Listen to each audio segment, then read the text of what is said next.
नमस्कार। आप सुन रहे हैं द बॉलीवुड रेडियो और मैं हूं आपके साथ आकाश। दोस्तों, आज के इस पॉडकास्ट में किस्सा राजेश खन्ना और अमिताभ बच्चन की एक फिल्म नमक हराम का। इससे पहले ये जोड़ी फिल्म आनंद में एक साथ दिखाई दी थी, लेकिन तब राजेश खन्ना सुपरस्टार थे और अमिताभ बच्चन की पॉपुलैरिटी उतनी नहीं थी और एक तरीके से वो स्ट्रगल भी कर रहे थे। उससे पहले उनकी जितनी भी फिल्में आई वो सभी फिल्में फ्लॉप रही थीं और राजेश खन्ना जैसे सुपरस्टार के साथ आनंद में काम करने का सौभाग्य अमिताभ बच्चन को मिला और इस बात को उन्होंने भी गाहे बगाहे बात के दिनों में इंटरव्यू में स्वीकार भी किया। लेकिन जब फिल्म नमक हराम आई और संयोग देखिए कि ऋषिकेश मुखर्जी ही फिल्म आनंद लेकर आए थे और ऋषिकेश मुखर्जी ही सालों बाद इस जोड़ी को फिर से पर्दे पर उतार रहे थे। और लेकिन वक्त बदल गया था। जब ये फिल्म बननी शुरू हुई तब राजेश खन्ना बड़े स्टार थे, सुपरस्टार थे, लेकिन जब ये फिल्म रिलीज होने की तारीख के करीब आई तब तक अमिताभ बच्चन की जंजीर रिलीज हो चुकी थी और वो एक बड़े स्टार बन चुके थे और पॉपुलैरिटी में राजेश खन्ना को अब चुनौती देने लगे थे। लेकिन ये वो फिल्म बन गई जिसने अमिताभ बच्चन और राजेश खन्ना के बीच हमेशा के लिए एक ऐसी दूरी पैदा कर दी, एक ऐसी खाई बना दी जिसे कभी पाटा नहीं जा सका और दोनों ने इस फिल्म के बाद कभी साथ काम नहीं किया। 70 का दशक वो दौर था जब फिल्म इंडस्ट्री में राजेश खन्ना की तूती बोलती थी। डायरेक्टर्स उन्हें अपनी फिल्म में कास्ट करने के लिए बेताब रहते थे और यही वो समय है अमिताभ बच्चन के लिए जब इंडस्ट्री में कदम रखने के बाद भी उन्हें मनचाही कामयाबी नहीं मिली थी। हालांकि नमक हराम के बाद दोनों सितारों की किस्मत पलटी और ये उनकी एक दूसरे के साथ आखिरी फिल्म बन गई। 23 नवंबर साल 1976 को रिलीज हुई नमक हराम की शूटिंग के वक्त राजेश खन्ना बड़े सुपरस्टार थे और अमिताभ बच्चन एक स्ट्रगलिंग एक्टर। और इसके पहले उनकी फिल्म जंजीर रिलीज हुई थी, लेकिन अमिताभ के करियर की गाड़ी उससे पहले बिल्कुल ख़राब हालत में थी, लेकिन जंजीर के बाद ये गाड़ी कुछ आगे निकली। जब ऋषिकेश मुखर्जी ने नमक हराम बनाने का फैसला किया तो राजेश खन्ना के पास डेट्स नहीं थी और अमिताभ बच्चन के पास समय ही समय था। और ऐसे में डायरेक्टर ने अमिताभ बच्चन के काफ़ी सीन को शूट कर लिया चूंकि उनके पास वक्त ही वक्त था। मगर फिल्म के कुछ क्लिप्स जब डिस्ट्रीब्यूटर्स को दिखाए गए तो राजेश खन्ना की तुलना में अमिताभ बच्चन के ज़्यादा सीन देखकर वो फिल्म को खरीदने से हिचकिचाने लगे। अब डिस्ट्रीब्यूटर्स फिल्म को खरीदेंगे नहीं तो फिल्म थिएटर्स में लगेगी कैसे, चलेगी कैसे और कम शब्दों में समझें तो रुपया कमाया कैसे जाएगा। कहा जाता है कि उन्होंने अमिताभ बच्चन के लुक का मजाक भी उड़ाया उन डिस्ट्रीब्यूटर्स ने और उनके लंबे लंबे बालों की खिल्ली तक उड़ाई। लेकिन फिल्म रिलीज के बाद अमिताभ बच्चन का यही स्टाइल एक स्टाइल स्टेटमेंट बन गया और काफ़ी मशहूर भी हुआ। नमक हराम को बॉक्स ऑफिस पर अच्छा रिस्पांस मिला था। दोनों कलाकारों ने फिल्म में अपनी जान झोंक दी, लेकिन शूटिंग का जो अंतिम हिस्सा है उसे शूट होने के समय तक इनके बीच कुछ दूरियां ज़रूर आ गई थीं। दरअसल फिल्म के क्लाइमेक्स में दिखाया जाता है कि राजेश खन्ना का जो किरदार है वो मर जाता है। हालांकि ये असली क्लाइमेक्स नहीं था। ऋषिकेश मुखर्जी ने फिल्म का क्लाइमेक्स कुछ और रखा था जिसमें अमिताभ बच्चन का किरदार मर जाता है, लेकिन राजेश खन्ना को यह बात पसंद नहीं आई। राजेश खन्ना का यह अनुभव था कि क्लाइमेक्स में जो किरदार मरता है दर्शकों का ध्यान उस पर ज़्यादा जाता है। बहरहाल उनकी जिद पर क्लाइमेक्स बदल दिया गया। इस पर अमिताभ बच्चन ने अपनी नाराज़गी जाहिर भी की, लेकिन क्लाइमेक्स में किरदार के मरने वाला सीन आखिरकार राजेश खन्ना के हिस्से ही आया।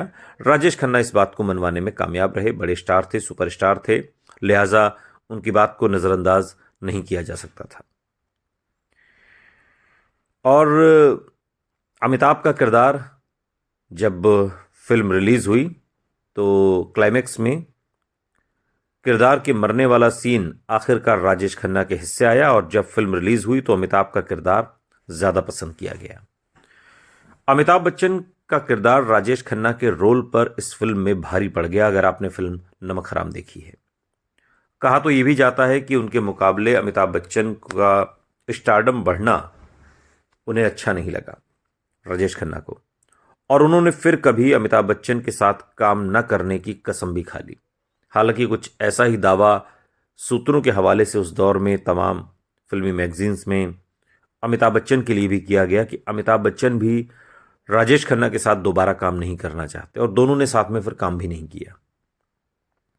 नमक हराम साल 1973 में बनी हिंदी भाषा की एक नाट्य फिल्म कही गई, जिसका निर्देशन ऋषिकेश मुखर्जी ने किया, जो अपने खास तरीके के कॉन्सेप्ट के लिए मशहूर थे।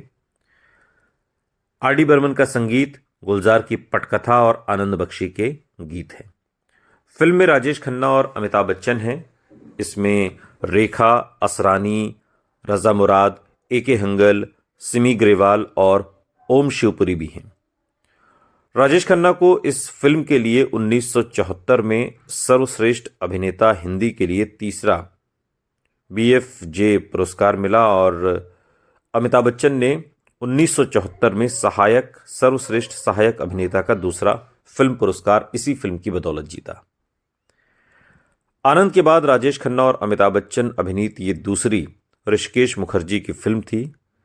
दिए जलते हैं, नदिया से दरिया और मैं शायर बदनाम जैसी यादगार धुनें इसी फिल्म से निकली, जो सभी किशोर कुमार ने गाए, और राजेश खन्ना पर ये सभी केंद्रित हैं। नमक हराम बॉक्स ऑफिस पर सुपर डुपर हिट रही थी। कहानी कुछ ऐसी है कि सोमनाथ यानी कि सोमू, जिसके किरदार में राजेश खन्ना है, दिल्ली में अपनी विधवा मां और कुंवारी बहन सरला के साथ एक कुटिया में रहता है, झोपड़पट्टी में रहता है।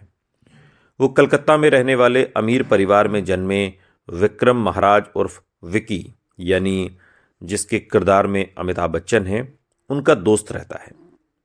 विकी के पिता दामोदर को एक दिन दिल का दौरा पड़ता है, जिसके बाद उन्हें 2 महीने के लिए आराम करने की सलाह डॉक्टर की तरफ से दी जाती है। विकी अपने पिता के व्यापार को संभालने लगता है, और इसी बीच वो कई पुराने कर्मचारी और यूनियन लीडर से पंगा भी ले लेता है। उसके पिता उस मामले में हस्तक्षेप करते हैं और विकी को उन सभी से माफी मांगने को कहते हैं। विकी माफी मांग लेता है और सब कुछ सामान्य भी हो जाता है। विकी अपने इस अपमान के बारे में सोमू को बताता है, और वो दोनों बिपिन लाल, जिसके किरदार में ए.के. हंगल हैं, कुछ सबक सिखाने की सोचते हैं। सोमू और विकी कलकत्ता में चले जाते हैं। सोमू उसी के मिल में मजदूरी का काम करने लगता है और अपने साथी मजदूरों के साथ काफ़ी दोस्ती करने लगता है। वो उनकी कई तरह से मदद करता है और बाद में यूनियन लीडर का चुनाव लड़ जाता है और जीतता भी है, जिससे बिपिन लाल की जगह अब सोमू यूनियन लीडर बन जाता है। मालिक के रूप में विकी और यूनियन लीडर के रूप में सोमू के होने से उन्हें अब कोई नहीं रोक पाता। विकी के पिता दामोदर को इस बात का पता चलता है कि उसका बेटा कोई मध्यम वर्गीय छोरे के प्रभाव में आ चुका है। ये बात जानकर वो तिलमिला उठते हैं। दामोदर अपने बेटे को सोमू के प्रभाव से हटाने के लिए कई सारे काम करता है, जिससे अंत में ऐसी परिस्थिति उत्पन्न हो जाती है कि एक दोस्त की दूसरे दोस्त के हाथों में मौत हो जाती है। और इस तरीके से इस फिल्म को लिखा गया, जिसमें सोमू का किरदार राजेश खन्ना, विक्की अमिताभ बच्चन, मनीषा के किरदार में सिमी ग्रेवाल हैं, श्यामा के किरदार में रेखा, असरानी श्यामा का भाई के किरदार घोंडू के रूप में हैं, धोंडू, ए.के. हंगल बिपिन लाल पांडे, और मंजू ये हैं राम के किरदार में पांडे की सहायिका, और जयसिंह का किरदार मनमोहन सिंह ने लिखाया है। दामोदर महाराज का किरदार में ओम शिवपुरी हैं। सोमू की मां के किरदार में दुर्गा खोटे हैं, और मनीषा सरला के किरदार में है सोमू की बहन, और रजा मुराद भी हैं इसमें आलम के किरदार में, और जयश्री टी हैं गणिका के किरदार में। संगीत इसकी बात की जाए अगर इस फिल्म की, तो नदिया से दरिया, दरिया से सागर, ये उस दौर में बिनाका गीतमाला की 1974 की जो वार्षिक सूची होती है उसमें 18वें पायदान पर यह गीत रहा। ये इसकी पॉपुलैरिटी है। सभी गाने आनंद बख्शी ने लिखे और सारा संगीत आर डी बर्मन का है। इसमें गाना है दिए जलते हैं फूल खिलते हैं, किशोर कुमार की आवाज़ में है और बहुत ही पॉपुलर गाना। या नदिया से दरिया, दरिया से सागर, जो किशोर कुमार ने गाया। एक गाना है मैं शायर बदनाम, ये भी किशोर कुमार की आवाज़ में है। वो झूठा है वोट न उसको देना, ये किशोर कुमार की आवाज़ में है और सुनी रे सजनिया आशा भोसले और उषा मंगेशकर का गाया गाना है। और अमिताभ बच्चन को इस फिल्म के लिए फिल्म फेयर का सर्वश्रेष्ठ सहायक अभिनेता का पुरस्कार मिला। असरानी को नॉमिनेट किया गया था फिल्म फेयर सर्वश्रेष्ठ हास्य अभिनेता पुरस्कार के लिए, और राजेश खन्ना ने बंगाल फिल्म जर्नलिस्ट एसोसिएशन पुरस्कार सर्वश्रेष्ठ हिंदी अभिनेता के लिए इसी फिल्म नमक हराम के लिए जीता। लेकिन ये एक ऐसी फिल्म बन गई जिसके बाद अमिताभ बच्चन और राजेश खन्ना दोनों कभी साथ नजर नहीं आए। सोचिए अगर ऐसा न होता तो शायद कुछ और फिल्में होती जिसमें दोनों साथ होते। सुनते रहिए द बॉलीवुड रेडियो, सुनता है सारा इंडिया।